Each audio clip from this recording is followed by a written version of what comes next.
Friends, గెట్లున్నారు? మళ్ళా బాగున్నారు? అంతా బాగున్నారా? ఈరోజు ముచ్చట ఏంటంటే నేను పూర్ణాలు చేస్తున్నాను. పూర్ణాలు ఎలా చేసుకోవాలో చూపిస్తున్నాను. ముందుగా పచ్చెనగపప్పు శుభ్రంగా కడుక్కొని కుక్కర్లో వేసుకొని ఉడికించుకోవాలి. పూర్ణాలతో పాటు భక్ష్యాలకు కూడా అదే పిండి కాబట్టి కొన్ని భక్ష్యాలు కూడా చేసుకుంటున్నాం. ఆ పప్పు ఉడికేలోగా భక్ష్యాల కోసం పిండి కలిపేసుకుందాం.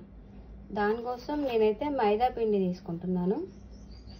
గోధుమ పిండితో కూడా చేసుకోవచ్చు, కానీ ఏ స్వీట్ ఎలా తినాలో అలాగే తినాలి కాబట్టి నేను మైదా వాడుతున్నాను. వద్దు, మేము మైదా తినం అనుకున్న వాళ్ళు సేమ్ ఇదే ప్రాసెస్ గోధుమ పిండితో కూడా చేసుకోవచ్చు. కానీ మైదా పిండికి వచ్చినంత టేస్ట్ అయితే రాదనుకోండి. మైదా పిండి అయితే హెల్దీ కాదు, మీ ఇష్టం.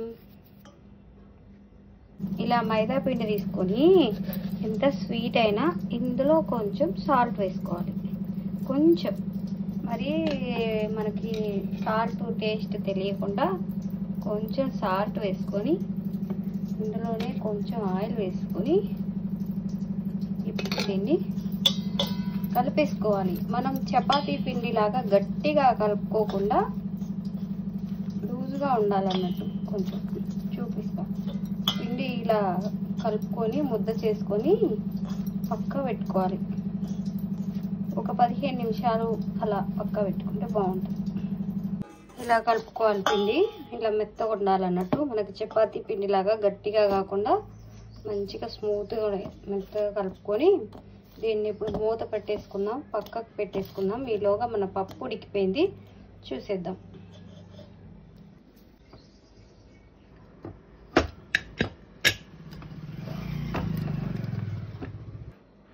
చూసారు కదా, పప్పు అయితే ఇలా మెత్తగా అయితే ఉడికిపోయింది మనకి. దీంట్లో కందికట్టు కూడా చేసుకుంటారు. అది ఏమంటారు, కందికట్టు కాదు, శనగపప్పు ఉడికేటప్పుడే కొంచెం మనం వాటర్ ఎక్కువగా పోస్తే అందులో వచ్చిన వాటర్ తీసి వాటర్ని మనం చారు లాగా చేసుకొని కర్రీ లాగా వాడుకుంటారు. కానీ ముందు ఉడికేటప్పుడే వాటర్ అనేది ఎక్కువ పోస్తుంటే బాగుండేదేమో. ఈసారి చేద్దాంలేండి. ఉడికిపోయిన శనగపప్పుని ఇలా మెత్తగా మెదుపుకోవాలి. మెదుపుకున్న తర్వాత ఇప్పుడు దీంట్లోకి మనం బెల్లం వేసుకోవాలి. బెల్లం ఎలా వేసుకోవాలంటే మనం ఎంతైతే పప్పు తీసుకుంటామో అంతా బెల్లం వేసుకోవాలి. సమానంగా బెల్లం వేసుకుంటేనే మనకి టేస్ట్ అనేది వస్తుందన్నమాట. పప్పు అయితే మెదిపేసారు. ఇప్పుడు ఇలా సన్నగా తరిమి కానీ తురిమి కానీ పగల కొట్టుకొని కానీ మీకు ఎలా వీలుంటే అలా చేసుకున్న బెల్లాన్ని ఈ ఉడికిన పప్పులో వేసేసుకోవాలి. బెల్లం తరుగు అంటారు, బెల్లం తురుము అంటారు, మీ ఇష్టం. మీకు ఎలా నచ్చితే అలా చేసుకొని ఇప్పుడు దీన్ని మళ్ళీ మనం స్టవ్ మీద పెట్టి ఉడికించుకోవాలన్నమాట. అలాగే ఒక 2-3 ఇలాచి వేసుకొని ఇలా పప్పు బెల్లం మనకి పూర్ణం దగ్గరికి వచ్చే వరకు ఉడికించుకోవాలి. బెల్లం కలిపిన పప్పు అయితే రెడీ అయిపోయింది. ఇలా చేసుకుంటే మనకి ముద్దలా వచ్చే వరకు చేసుకోవాలి. పూర్ణం అయితే రెడీ అయిపోయింది. ఇప్పుడు మనం పూర్ణాలు చేయడానికి పిండి అయితే రెడీ చేసుకుందాం, ఓకేనా? దానికోసం మనం పూర్ణాల కోసం ఇప్పుడు ఒక బౌల్ తీసుకొని దాంట్లోకి కొంచెం మైదా అయితే వేసుకుంటున్నాను. దీంట్లో కూడా మనం చిటికెడు ఉప్పు వేసుకోవాలి. కొంచెం అంటే కొంచెమే ఉప్పు వేసుకొని ఇంకా మనం కలిపేసుకోవడమే.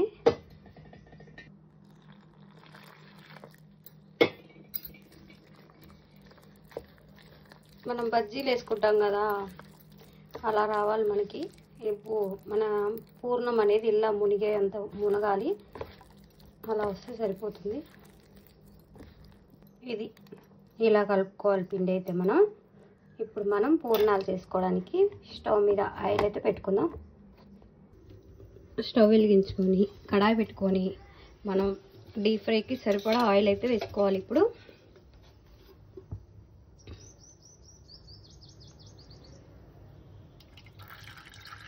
ఆయిల్ వేసుకొని ఆయిల్ కాగాలి బాగా. ఆయిల్ కాగే వరకు వెయిట్ చేయాల్సిందే. ముందుగానే వేస్తే రాదు. ఆయిల్ అయితే బాగా కాగిపోయింది. ఇప్పుడు మనం ఇందులో పూర్ణాలు అయితే వేసుకుందాం. ఇలా మన పూర్ణం అయితే ఇలా రౌండ్గా చేసుకొని మనం ముందుగా కలిపి ఉంచుకున్న మైదా పిండి మిశ్రమం ఉంది కదా, దాంట్లో ముంచుకొని ఇలా ఆయిల్లో వేసుకోవడమే, అంతే. ఇంకొకటి ఇలా ఇలా తీసుకొని ఇలా వేసుకోవాలి. ఇలా మనం కళాయిలో ఎన్ని పడతాయో అన్నీ వేసేసుకొని కొంచెం ఆగాక కలపాలి. దాన్ని వెంబటే కలిపితే విడిపోతుంది, పూర్ణం అనేది బయటికి వచ్చేస్తుంది. పూర్ణం చాలా జాగ్రత్తగా చేసుకోవాలి, అందరికీ రావు ఈ పూర్ణాలు, విడిపోతుంటాయి. దీన్ని కొంచెం అడుగు కాలిన తర్వాత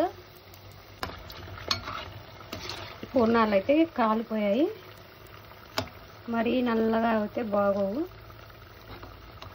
తీసుకున్నాం మనం ఇప్పుడు, ఇలా కాలితే సరిపోతాయి.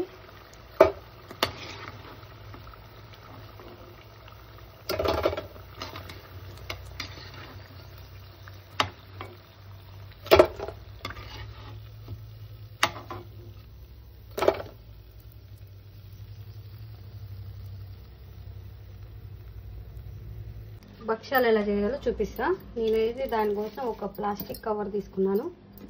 తీసుకొని ఇలా పిండి కొంచెం పెట్టుకోవాలి. పిండి అయితే ఎంత పెడుతున్నామో అంత పూర్ణం ఉండ కూడా పెట్టుకోవాలి.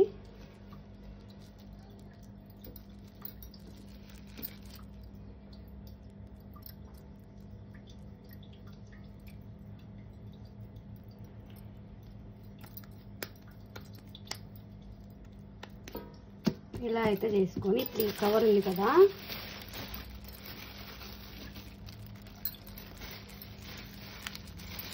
కవర్ని ఇలా డబ్బలు వేసుకొని ఇలా ఈజీగా అనుకోవచ్చు.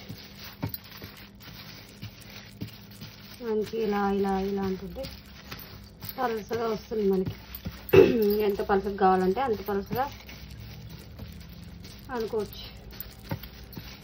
ఇలా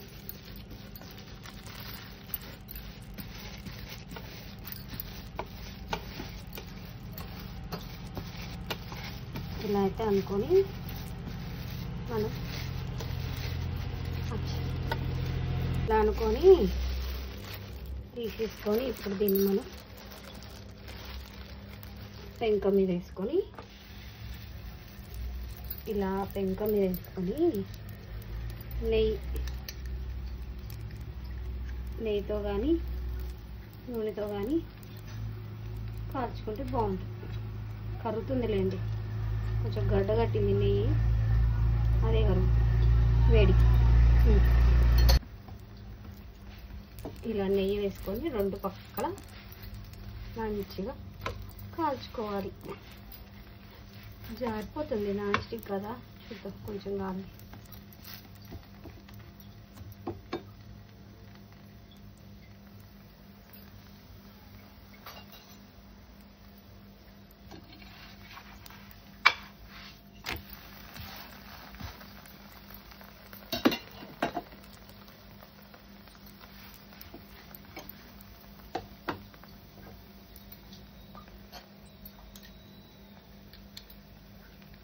ఇటు పక్క కూడా కొంచెం నెయ్యి వేసుకుంటే, మొత్తం నెయ్యితోనే అసలు భక్ష అంటేనే నెయ్యి. మనం ఎంత నెయ్యి వేసుకుంటే అంత టేస్ట్గా ఉంటుంది అన్నట్టు. నెయ్యి వేసుకొని కాల్చుకోవాలి. సూపర్ అంటే సూపర్ టేస్ట్.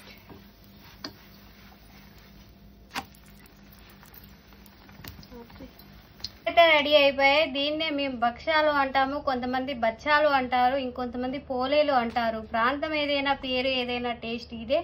భక్ష్యాలు అయితే రెడీ అయిపోయాయి, మన బూరెలు కూడా రెడీ అయిపోయాయి. ఇక బూరెలు అంటే మీకు తెలుసు కదా, ఇక ఆనవాయితీ ప్రకారం బూరెల మధ్యలో ఇలా బొక్క పెట్టేసి ఇందులో కొంచెం నెయ్యి వేసుకొని ఆహా, ఈ బూరెని తినేస్తే